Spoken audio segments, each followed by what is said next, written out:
For having us today, Steve. Steve is the leader and the director of the Weslaco EDC, Economic Development Corporation. Steve, good evening. Thank you for having us. How are you? I'm well, thank you. How are you? I'm awesome. I'm Raimundo Platas. We're putting together an event, the Investment Tour, Real Estate Investment Tour in Los Angeles, California, this next 6th of October. We are inviting Steve to be part of it. But prior to that, tell us about what's going on in Weslaco, Steve. Well, we're excited about really what's happening in the entire region of South Texas. We are all growing. If you compare some of the growth numbers that you see here in all of extreme South Texas and compared to North Dallas and all of those areas in the Houston areas, our numbers are matching and mirroring what you're seeing. And so because we're all growing as a region, we're also centrally located. And so it impacts us maybe the most right now.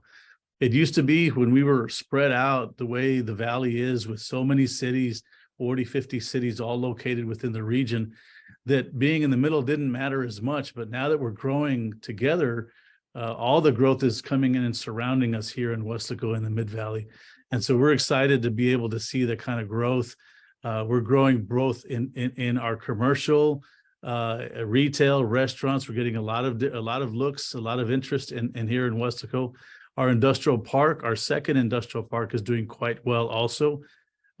We broke ground about 7-8 months ago, and already we have sold three lots that equal about 30% of the 150 acres that we had available. And of course, our residential growth is going quite well as well. We like to plot out the growth between the last 2 years.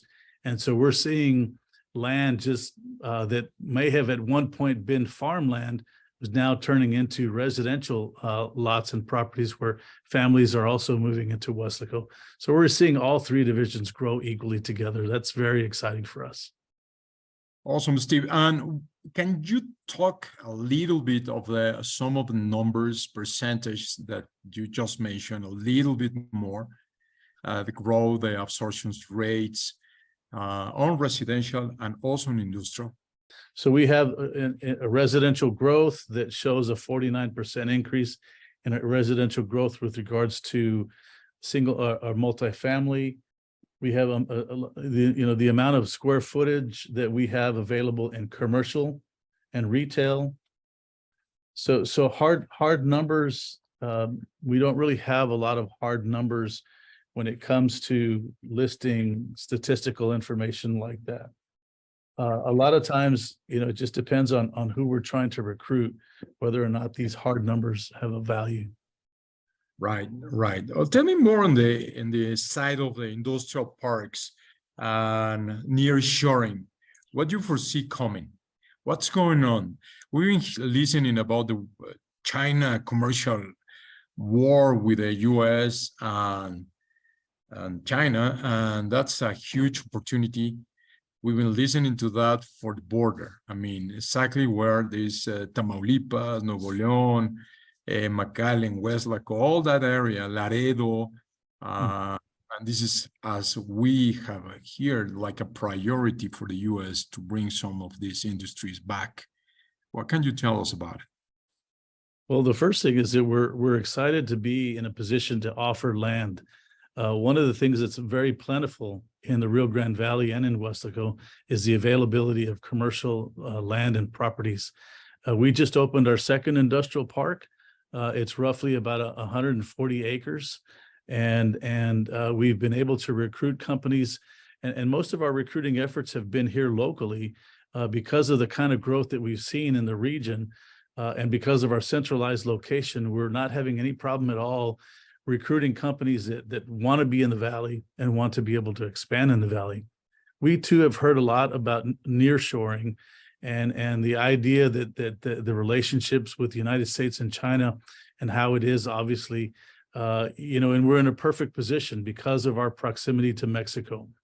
When you can have the labor force in Mexico and the cost of living in Mexico, and then deliver goods just immediately across the border here in the United States, and at some point put a made in the United States or made in the USA stamp on there, then that nearshoring relationship becomes so important to us here as we continue to grow and as we continue to see that global nearshoring efforts.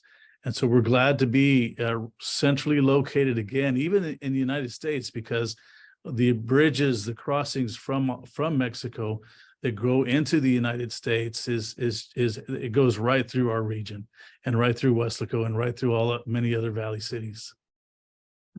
Steve, compared to other bordering cities like, I don't know, Laredo, Harlingen, how does it compete, Weslaco? And tell me a little bit more of infrastructure that you have in this side of the border, in the U.S. side, in Texas side. Can you?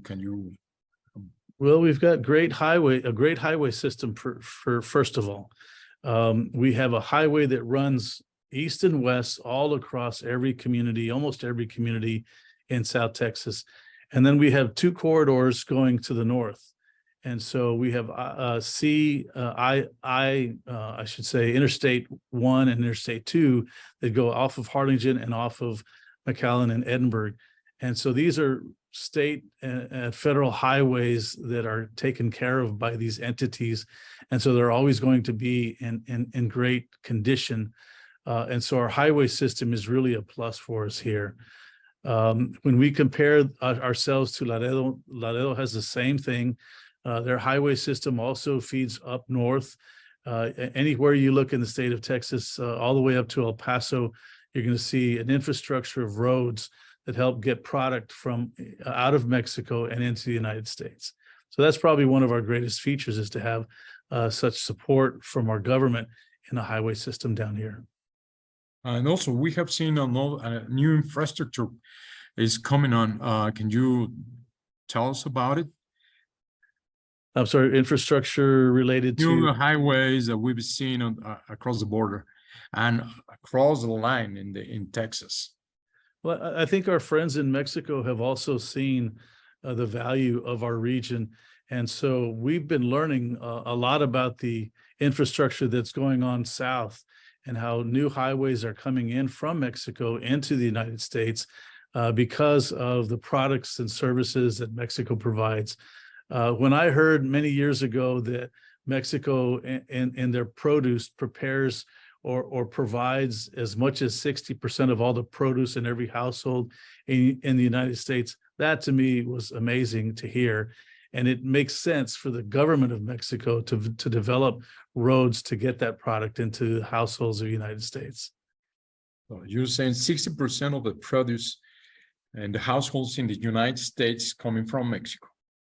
So produce, fruits and vegetables, avocados, strawberries, you name it, all the products and the produce that is grown in Mexico in the fields of Mexico makes its way to the dinner tables of the United States. And that's where, that's why cold storage companies are so strong here in the region, because they're trying to make sure that cold chain is never broken as produce and fruits and vegetables cross into the United States. So yes, on an average, about 60% of that crosses our borders here in South Texas. Steve, and how does the Economic Development Corporation helps, supports? Is there any kind of a tax break or some economic support that you provide to investors that want to locate on Weslaco? Is there any kind of a program that you can mention? Well, we have a variety of incentives that we offer companies. First of all, our own local incentive is that we usually look at the amount of investment, what we call the capital investment of the company that's planning to come to our city. And we determine from that capital investment a return, a reimbursement. And so if they're bringing in $1 million building or multi-million-dollar building, we would match that amount with a percentage. Lately, we've been doing about 7%. We used to do up to 10%, but lately we've done anywhere from 5 to 10% on money reimbursing these companies to choose Weslaco. And we also give an incentive for the creation of jobs. So for every job that pays over $14 an hour, the city of Weslaco and the EDC will reimburse that company up to $1,500 for that year for that one employee. Those are the two main incentives that we offer Weslaco. There are also some that come from the state. So if the state, if this particular company is looking at Texas and wanting to, and also looking at other sites in the United States, then the state also has incentives that we can tap into as well. So there's a multitude. The county, the city has also offered at some point, in some points, tax abatements. We're very careful about our tax abatements because we don't want to hurt our communities, our cities. It's the taxes, the property taxes and the sales taxes that the money that the city uses to help support those companies. And so we're careful about how we use our tax abatements, but we've utilized them in the past. Okay, very good. Steve, thank you very much. I don't know if you want to add something that you want to talk that set apart Weslaco from other cities, other opportunities that you want to mention.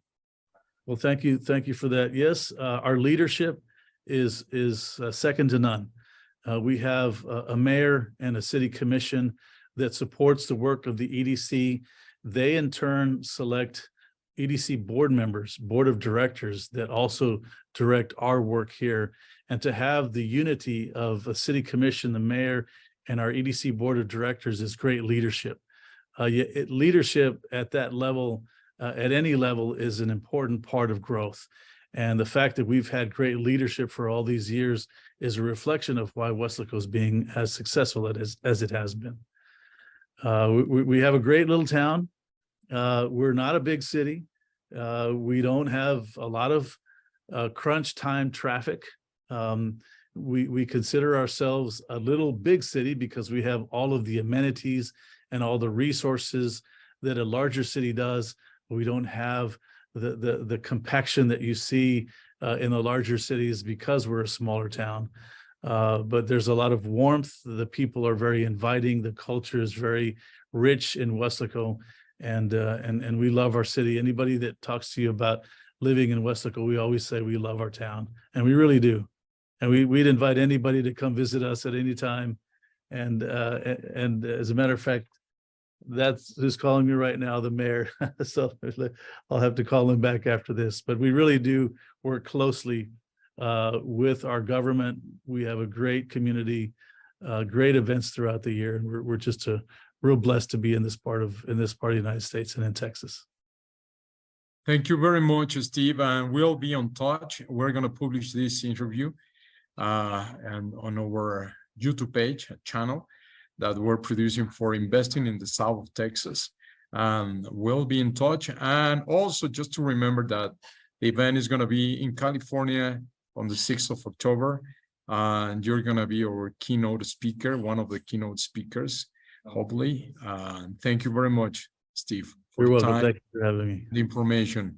We're gonna add below links with information of Weslaco and the opportunities, links to the webpage and Economic Development Corporation that you're leading. All right. Sure thing. And this is a PowerPoint presentation that I'd be happy to send you, where there's more notes and information about what we talked about today. Thank you very much. We're gonna share that one. Okay. Thank you. Thank you, Steve, for the time. Same here. Thank you. You have a good afternoon.